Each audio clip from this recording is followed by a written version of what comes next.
Why will SafeMoon succeed? Or will it? Let's talk about it on Kyle Talks Money.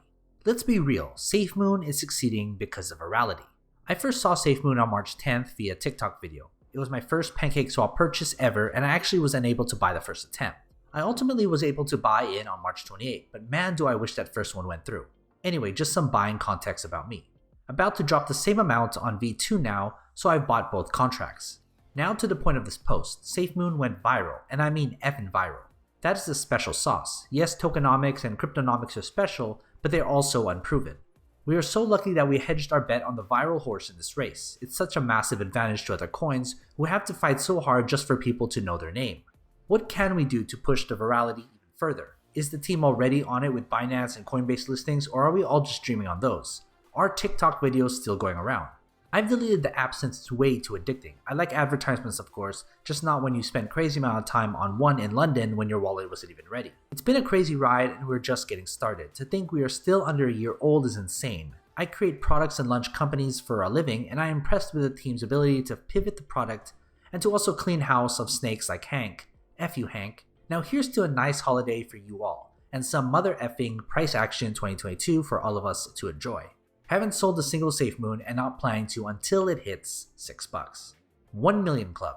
I have been trying forever to get into the 1 billion club, but finally managed to acquire some money, and now I am a 1 million holder, V2. Do you know what to look out for?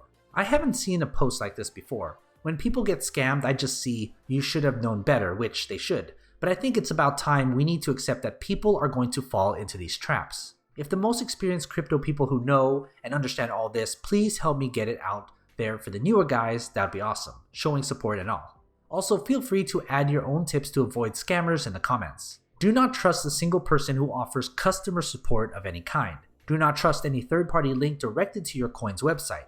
Only use their official link. I suggest you save it if you're not sure. Any kind of customer service will not get in contact with you first. You will need to find them. This is simple, but even customer support wouldn't ask for your 12-word phrase. That is like the keys to your house. Your house insurance would never ask for those house keys. You don't need to give them out. You don't need to link your wallet to anything, and if you did, you would already know about it before a scam tried to F you. When our wallet came out, we had FUD and people complaining about the chart and reflections tracker. Look at the Loop Ring sub. They have been around for a long time and have amazing tech, yet look at the sub right now. Non-stop issues with their new wallet. Worse than we had. Thank you SafeMoon, effing people crying non-stop over little things, expecting perfection from a new company when others are in the same boats, if not worse. Thank you for the wallet updates with working reflections, and thank you for the smooth V2 swap.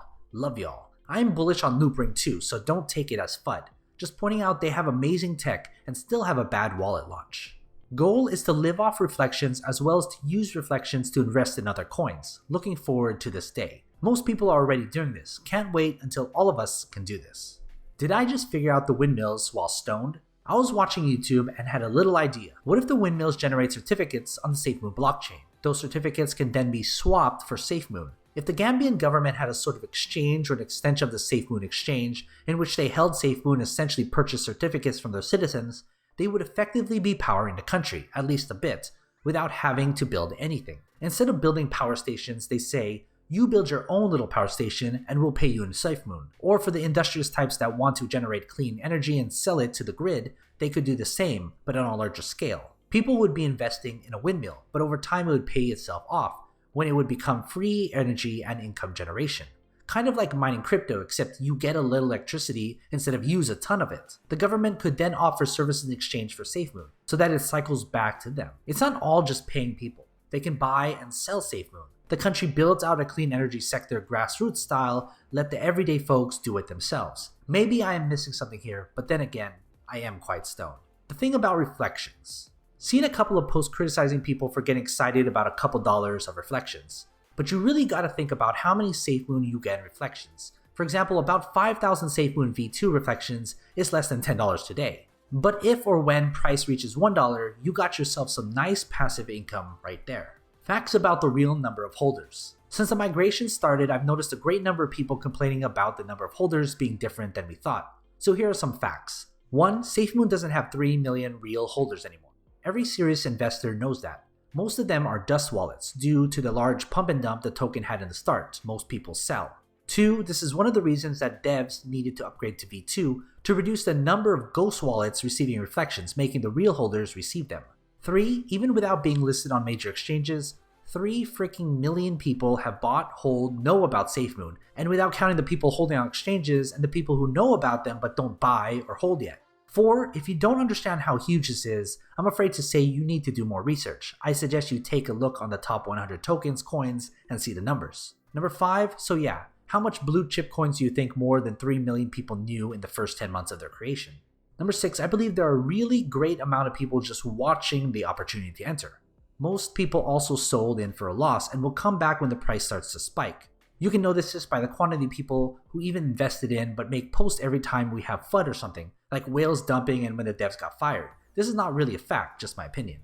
And number 7, you have to get out of the bubble and know that a really great number of people still think SafeMoon is a scam, a meme, or something like that. And the only thing that will bring these people in is being listed on a major exchange or the mainstream media posting good things about it or delivering great revolutionary products. That's it. Stop complaining about things you don't know, because by doing this, you're just hurting your own investments. V1 holders catch plenty of shit, but I'm still a V1 holder and despite my best efforts can't get upgraded because of logistical issues. We as a community need to recognize that there are people like myself who want to move to V2 but literally can't because of either A, where they live, Texas, New York, etc., that legally prohibit BNB purchases for gas fees or other logistical issues preventing their conversion to V2. B, bank denial on my card 6 times now for security reasons. I've also recruited others in other geographic US states to buy BNB on my behalf to send to my wallet, and they also failed due to security errors on Trust Wallet. This is a problem not just for me, but for the community, because I'm sure I'm not the only person who cannot migrate despite my wishes to do so. Worst comes to worst, I might just sell some SafeMoon to cover the migration in BNB,